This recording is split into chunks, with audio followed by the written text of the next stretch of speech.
Oa, habari gani tena ndugu zangu, dada na kaka, baba zangu na wadogo zangu. Hivyo najua kwamba mafanikio hayaji kirahisi. Toa jasho, mafanikio ndio yapate.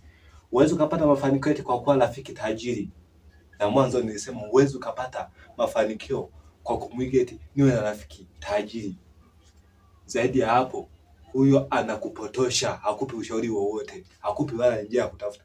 Pambana kuwa na rafiki yako maskini. Oa, mafanikio hayaji kilele mama. Mafanikio hayaji kimchezo mchezo wewe. Mafanikio hayaji kiulaini laini. Eti utaenda hata kwenye bar au kwenye klabu au kwenye dangulo utatoa 2000 utapata demu au utapata nini? Oa, mafanikio hayaji kwa rusho.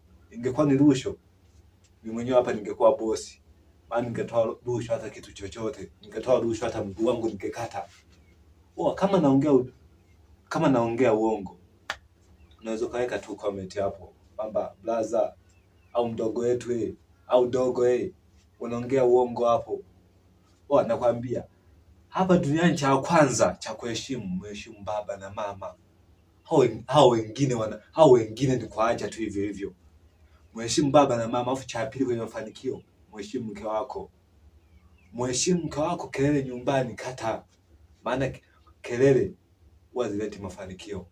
Nakwambia kakangu, dada yangu, daza, nawaambia kabisa. Mafanikio hayaji kilele mama.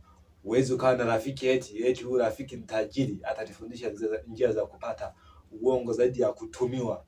Mwisho wa siku utakuwa unapewa pesa za bure bure. Mwisho wa siku ndio nyinyi mnaoitwa machawa.